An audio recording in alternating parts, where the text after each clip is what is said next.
Alright, well, welcome back to another Bioshock video. This is the second one of the weekend, and it's going to follow the same kind of pattern as yesterday's, but this is going to be for Bioshock 2. This game has more of a mixed, opinion than the original. People love this game, and there's some people out there that people say it's not as good as the original, but I personally enjoyed it, and I can also see what people didn't really prefer over the original. But today we're just going to go over why I liked it. Again, brief look at the story. Story in these games is quite complicated, so I'll try my best to explain it as best I possibly can, and then along with gameplay. So, without further ado, let's get into it. Of course, leave a like if you enjoy, and leave a comment saying why you like Bioshock 2 or why you don't, or which one you prefer out of the first or the second, and let's do this. Okay, so for story premise in this game, as best as I can explain it. In this game, in the second game, you play as a big daddy by the name of Delta. He is looking after a little sister. If you remember in the first game, they are a pair that walk around the areas of the map, and you can fight the big daddies to harvest or save the little sisters for essentially XP.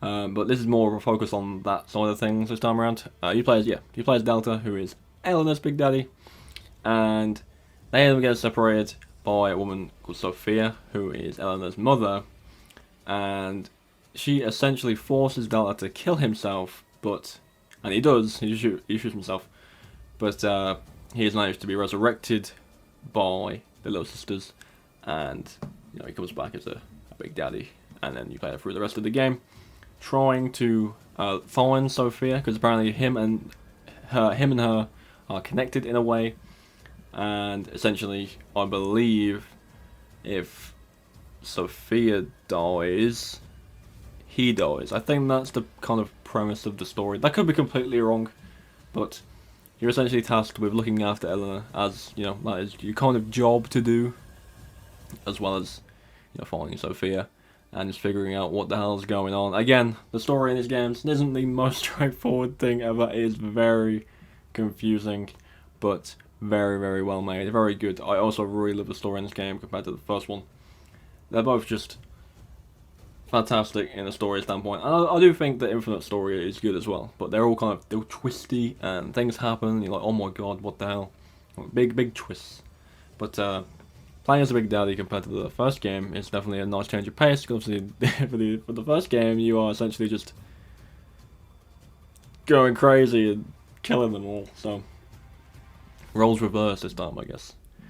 But that's the basic premise of the story. I know it's not really the best explanation ever, but it's kind of playing out in the background as well, so you can see what's going on and how I'm trying to explain it. Basically, she kind of forces him to commit suicide, and he does it, and then the game carries on from there. Yeah, that's the brief explanation of the of the story. But let's jump into the gameplay and see just how this has changed compared to the original. Okay, so first and foremost, the big changes are the fact that you do play as a big daddy, which means you have access to their gear, and it's pretty cool, right? Okay, so the big drill arms they have on their armor. You get to use one of those. You get a bunch of different weapons that you can kind of chop and change out. I believe you can get some kind of flamethrower at some point in the game, which is super cool. I definitely think that's definitely a thing you can do. But the same kind of systems as the first game come back. You got the plasmoids. Plasmoids, is that what it is? I have it written down. Oh, I just said it wrong. Plasmids, that's the one. As well as the tonics, which in this game are like a passive upgrade to your character. You can increase certain stats. But as you can see, the gameplay in the background, you do have the big drill hand, and it's super cool. The one thing that does it doesn't really bother me too much, but one thing that's really weird in this game is that the outline, you're kind of just looking through the slot on the helmet, and it's constantly circular around the outside of the screen. It's not noticeable if you're not really paying attention to it, but it's one of those things. But in terms of the core of the gameplay that was in the original, it's all still there. Obviously, there's a few additions to the fact that you're playing as Big Daddy. There's extra access to more weapons, and there's a lot more benefit from using melee weapons, I should say, in this game, because obviously the big drill, as you can see in the background. Obviously, money returns, so you can buy upgrades and health, anything searchable, and then obviously the the plasmoids. I think I said it wrong again. The plasmoid, either one, and then obviously the tonics as well. A lot of the original games are plasmids. I'm just gonna keep saying that now. Do return, the electric flame, and a couple of additions as well, which is super duper cool to see. Another addition that the second game had compared to the first game was a multiplayer mode called Fall of Rapture. This took place between the 1950s and 60s, excuse me, and essentially like a story-driven game mode where you can pick a character and then obviously you play the story across different modes. There's deathmatch modes, there's more story-specific modes, one called like Survival of the Fittest, and then there's Civil War. They're more like a in-game kind of explanation of the story, like turf war mode, stuff like that. I don't really remember much of that because obviously the game isn't really about the multiplayer, but there is a multiplayer mode in this game. I don't know if it was any good or not. I honestly don't remember playing it personally, but at the end of the day, you play the game for the single player. Just the amount of combinations you can pull off in the second game with the plasmids and the drill, for example. Later in the game, you acquire like a freeze ability, and then you can freeze them and then drill them, and then they just shatter to pieces. And it's just more fun to kind of combine these things now that you can kind of have them active at the same time. Because I believe it was a case in the first game where you have a gun or the hand out, and you can't have both. Or at least it's more restrictive in that sense. But in this game, you can fully have control of like two things at once, which is super duper cool. And it is a lot of fun to mess around with, for sure. A couple of quick extra things to kind of go over are the facts that the hacking systems do return. Hacking systems in the first game were obviously used to hack cameras or turrets and stuff like that, just to have a bit more of an advantage in terms of if you want to go sneaky or if you want help in certain combat situations with turrets. That does return. It's still a good thing to be in the game. I really enjoyed kind of having the option to kind of get assisted or not, which is super cool, obviously. And of course, in this game, the big daddies are still enemies. You still have the choice to fight them.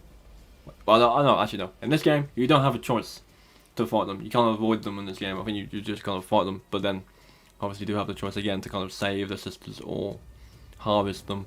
But again, the fact that you can actually fight a big daddy as a big daddy in this game is super cool. And again, the fights with those things are a lot of fun.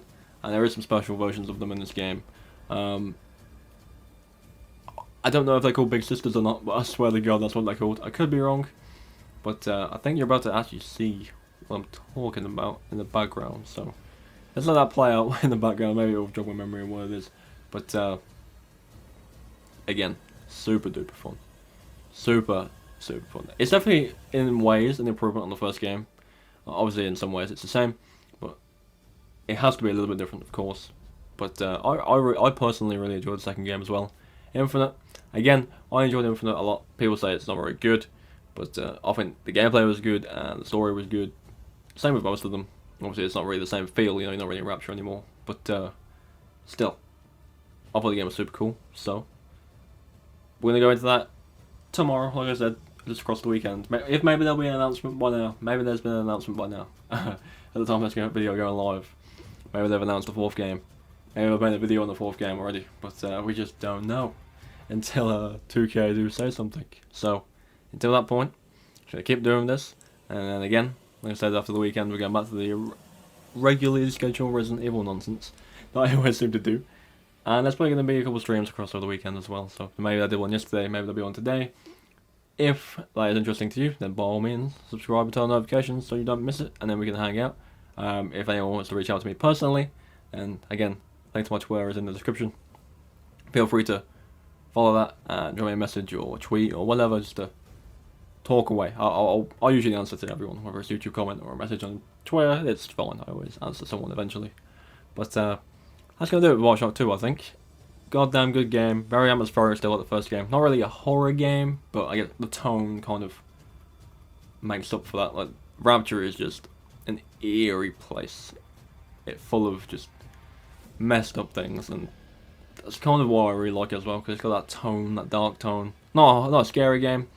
There can be a couple of unintentional jump scares of enemies spawning out of nowhere, but not a scary game, but definitely an atmospheric and moody game. And again, the stories in these games, especially the first two, twists and turns and reveals everywhere. So Definitely fantastic games in my opinion, and I can't wait to see if the fourth one is getting announced this week or not. Either way, it's on the way, so it's coming.